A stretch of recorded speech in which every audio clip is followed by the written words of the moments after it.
நமஸ்தே. ஸ்ரீ அம்மா பகவான் சரணம். இன்றைய அற்புதங்களை கேட்பதற்கு முன் ஸ்ரீ அம்மா பகவான் நமக்கு அருளியிருக்கும் ஞான போதனையை இப்பொழுது கேட்போம். எந்த ஒரு கட்டுப்பாடும் எவ்வளவு உன்னதமானதானாலும் அதுவும் ஒரு சிறையே. ஸ்ரீ அம்மா பகவான். நான் அமெரிக்காவின் கலிபோர்னியாவில் பணிபுரியும் ஞானரஞ்சன் பாணிகிரகி. முதலில் நான் ஒடிசாவின் பாலசோர் நகரைச் சேர்ந்தவன். எனது மாற்றப்பட்ட சிறுநீரகத்தின் சரியான செயல்பாட்டிற்காக பல ஆண்டுகளாக நான் 2 குறிப்பிட்ட மருந்துகளை எடுத்து வருகின்றேன். இந்த மருந்துகளை 3 மாதங்களுக்கு ஒரு முறை ஆர்டர் செய்து வாங்கிக் கொள்வேன். சில ஆண்டுகளுக்கு முன்பு நான் அமெரிக்காவுக்கு சென்றபோது எனது மருந்துகளில் ஒன்று வேறு பெயரில் விற்கப்படுவதை அறிந்தேன். அமெரிக்காவில் மருத்துவ முறை வேறுபட்டது. நான் எனது காப்பீட்டை செய்த மருத்துவமனையில் இருந்துதான் மருந்துகளை வாங்க முடியும்.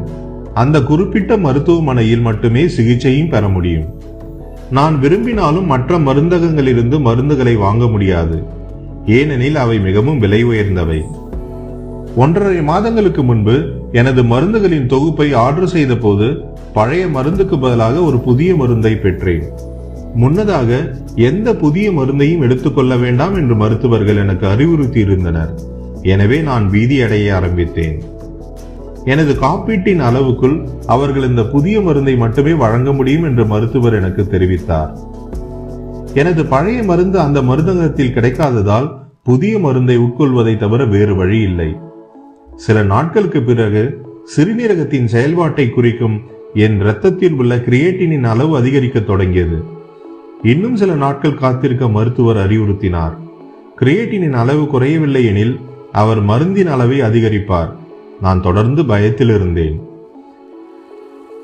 அந்த கட்டத்தில் யூடியூப் மூலம் நடந்த சத்சங்கத்தின் மூலம் சத்தியலோகத்திலிருந்து எனக்காக ஒரு பிரார்த்தனை நடத்த எங்கள் மதிப்புக்குரிய தாசாஜியிடம் கேட்டுக்கொண்டேன். ஸ்ரீ அம்மா பகவானின் ஆசீர்வாதத்தால் புதிய மருந்து அற்புதமாக எனக்கு ஆதரவாக செயல்பட தொடங்கியது.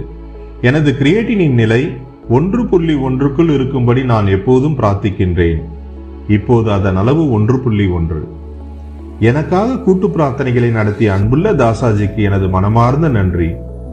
எனது நல்வாழ்வுக்காக பிரார்த்தித்த அனைத்து பக்தர்களுக்கும் நான் மிகவும் நன்றி கூறுகின்றேன். கூட்டு பிரார்த்தனையின் சக்தியை நான் அனுபவித்தேன். சாத்தியமற்றதை சாத்தியமாக்கும் மாயாஜாலம் இந்த அற்புதம் கூட்டு பிரார்த்தனையால் நடந்தது. இந்த அதிசயத்திற்காக எனது இதயத்தின் மையத்திலிருந்து ஸ்ரீ அம்மா பகவானுக்கு நன்றி செலுத்துகின்றேன்.